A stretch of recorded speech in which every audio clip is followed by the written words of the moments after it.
Everyone that went through a C-section that is lazy. I've heard a lot of people say to a CS mom that, oh, you're being lazy, especially our Yoruba people. Oh, Shaleni. Hey guys, welcome back to my channel. My name is Tunrayo. If you're new here, thank you so much for tuning in. As you can see the title, I'm talking about my first experience as a CS mom. And as a CS mom, I can categorically say that it is not laziness. If you opt to if you opt to have a C-section, you're not being lazy. I see no reason why anyone would think that having a C-section is easy. No, it is not easy. So as a first time mom, I was pregnant and it was due date for me to have my baby. They gave me December 23rd to come to the hospital, and I was happy. I packed my bag. It wasn't at the back of my head I was going in for a C-section. That wasn't the plan. But God has his own plans, right? But God has his own plan. When I got to the hospital, I wasn't dilated because that was my first child at 40 weeks. I was already 40 weeks when I went into the hospital, and I expected that everything will, go easily like we all prayed for. But when I got to the hospital, and mind you, previous 2 days before my due dates that they gave me to come, I'd already gone to the hospital because I was experiencing headaches. I was having this constant headache that wasn't going anywhere.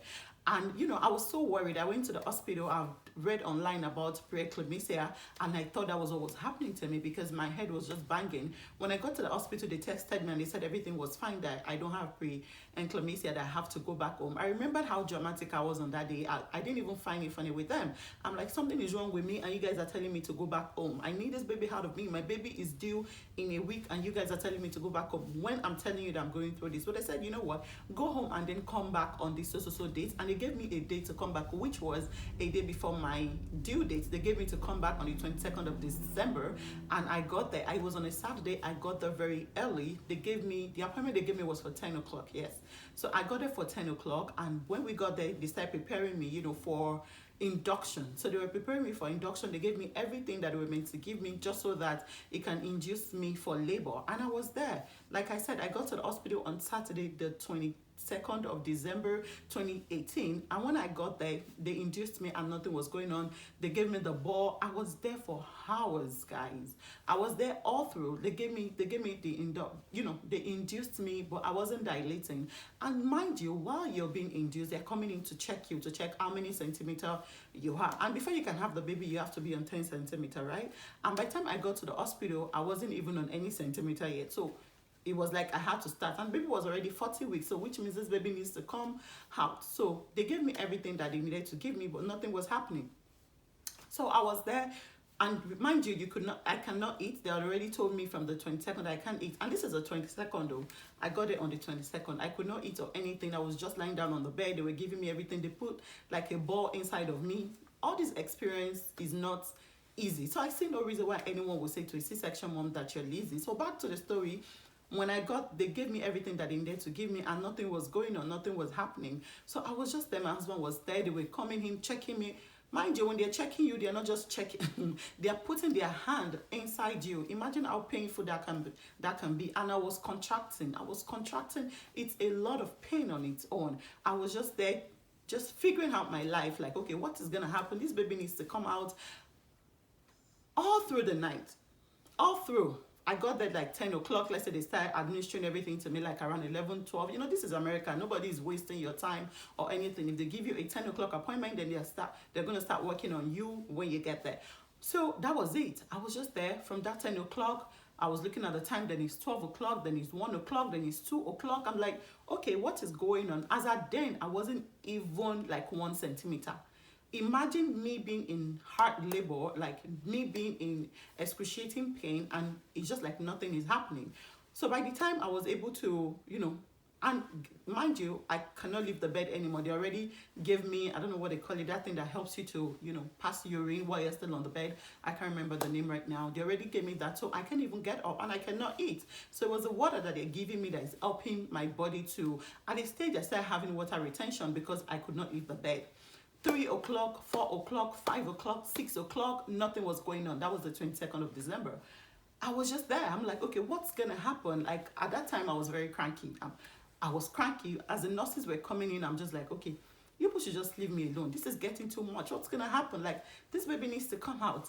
And I was there, guys. So some people say that, in America or maybe in countries like this, they just dash C-section to you. No, they don't dash this C-section to you. They let you go through what your body needs to go through. Like, I didn't just get there and they say that come and have a C-section. No, my body went through everything.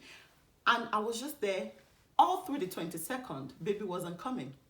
All through the night. By the morning of 23rd, guys, imagine the pain I had gone through. And then by the morning of 23rd, that was already 24 hours, right? I got to the hospital 22nd of December 2018. As of 23rd of December 2018, I was still on the bed, that not dilating. Like, I was still there. I could not get up. There was a time I needed to get up. I'm like, I can't do this anymore because I could not even feel my body anymore.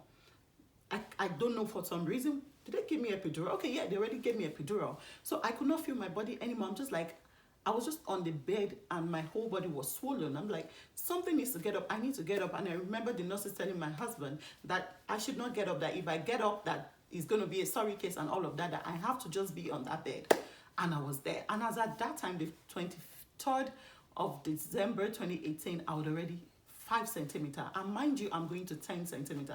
How am I going to survive this? But you know, I was still there, still pushing it like, okay, this baby is going to come out regardless. I wasn't thinking of C-section. The nurses weren't even giving me the option of C-section. They wanted me to try to have the baby like virginally. They wanted me to have the baby through my vagina. So it was just an experience that, you know, I was going through, and I was just there in pains. I was tired, I was hungry, nothing could happen. And guess what? Around 3 o'clock on the 23rd of December, they started noticing that my baby's heart rate was declining.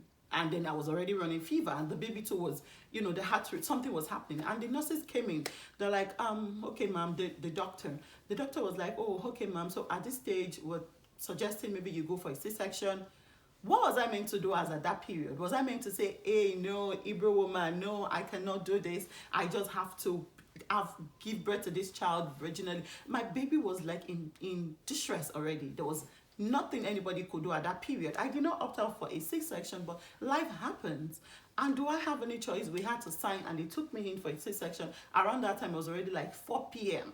Imagine me already, I got to the hospital the 23rd of December at 10 a.m. And then now it is the 25th, the 23rd. I got to the hospital 22nd, and now is the 23rd, and I'm still in pains. And I'm not dilating, nothing is happening. And they said, okay, around 3 p.m. the next day, okay, ma'am, this is what we're going to do. Without even a blink, I just said yes. Without a blink. And I'm grateful for the man that I have. It wasn't even second. It was just like, you've been going through so much pain, something needs to happen. And with to God be the glory, everything went on fine. I wasn't even thinking of what if. No, at that point, I didn't even have time to process it. And thank God they did not, you know, I didn't have that time to process, because as the first time, I would have freaked out coming from Nigeria, and we all know how, you know, C-section seems like a taboo to people over there. I would have, you know, I would have been very scared. So I wasn't even thinking of it. So when it came, I just grabbed it. I'm like, yes, can we just do this? This baby needs to come. Because I was uncomfortable. I was just on the bed doing nothing. Like, God forbid, it looks like I was just lifeless on the bed. I can't help myself. I could not eat. I could not do anything. And that was how they took me into the theater. And then before you know it, my baby was crying. And I remember that particular day when my baby came out and they gave in to me. I was just crying. It was just tears of joy. Like, thank you, Jesus. Thank you, Jesus. This baby is well. I am well. And that was all that matters. It doesn't matter if anybody was going to... when I had him, someone actually said to me that I was lazy. Someone actually said, oh, Sholeni, you're being lazy. How would you look me in the eyes after going through... I was fighting for my life and fighting for the life of my child. And somebody somewhere thinks, you know, whatever... You think the right thing for you to say to me at that period was that I was being lazy. No, I did not just wake up and say, oh, I'm going to have a C-section. And even if I woke up and said I'm going to have a C-section, you don't even know my history. You don't know my health history. Some people don't just say that. Like, things happen. And people just automatically feels like C-section is easy or is not hard. Do you know the pain that comes with C-section? Hey. Like my first, after the whole, you know, C-section period, I slept off, and you know, the next day, because it was already like 6 p.m. or maybe 7 before they could, wheel me out of the theater and all of that. But I was just so good. Oh, mind you, after I had him, for a moment, I couldn't breathe. I could not breathe. I was just saying, I can breathe, I can breathe, I can breathe, I can breathe. I was screaming, I cannot breathe. And they had to like help me and all of that. It was because I was overjoyed, or maybe because the anxiety and a lot of things that happened to me within the space of 24 hours or 48 hours. While some people are in their house chilling, I was fighting for my life and the life of my child. So imagine someone seeing you and saying that, oh, you had C-section, and they're saying that you're lazy. Like, I can't even fathom that. C-section is not laziness. It has nothing to do with being lazy. Life happens. If you're able to have your child via vagina, it's fantastic, it's beautiful. But if you're not, if the doctor had already advised you, if you're watching this video and you're pregnant, and this is not to freak you out, you will be fine. If this is what your doctor is telling you to do, just join your faith with them and pray to God that let everything just come. All that matters is that your child is here and you're here. This child I'm talking about now is going to be 6th in December. Imagine if I told them no and something happened. A lot of people have said no to their doctors, and eventually they had to pay that price. They paid that price in a way that, nobody prayed to pay that price. Either the child died or the mom died. And that does not, even vaginal delivery comes with its own risk. Just like C-section came with its own risk. I remember when they were giving us the form to sign that it's a 50-50 chance. I wouldn't say that my heart didn't skip at that moment. It did skip. I was like, oh my goodness. And, it was just me and my husband in a foreign country. I was just, we were just praying. Like, God, just take control. Because at this stage, this child needs to come out whether I like it or not.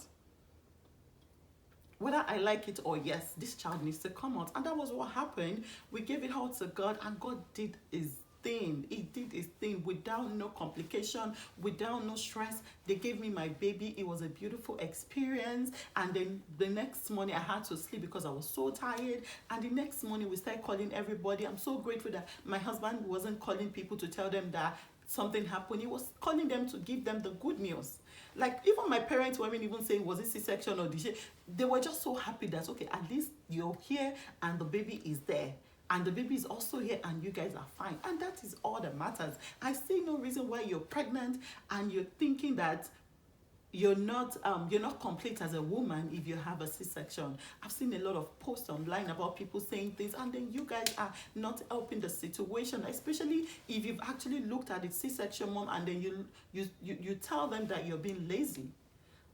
Why would you say that to anybody? It is not a nice thing to say. It would not cost you anything to say, well done, you're a very strong woman. Just as you tell people that have their child vaginally, like, oh, she was very strong, oh, you won't believe she had that baby through a vagina. Like, you won't believe she had the baby, like, through a... Come on, a CS mom is probably there and she's feeling like, doesn't mean because I had my baby through C-section I am not strong. Do you know the pains that come with having a baby with C-section? For weeks I was crying. For weeks my legs were swollen. I couldn't, if I'm walking, it looks like a giant is walking because my feet were swollen. I had already gained a lot of water retention due to the process that, it's a lot of pain. Remember, they cut us 7 times. They said before you can get to where the baby is, they cut you 7 times. Imagine that pain. Imagine the stitches. Imagine I was clipped. I can imagine, I can still remember the pain that I went through when they were trying to remove the clip the next day. Because they had to take it out.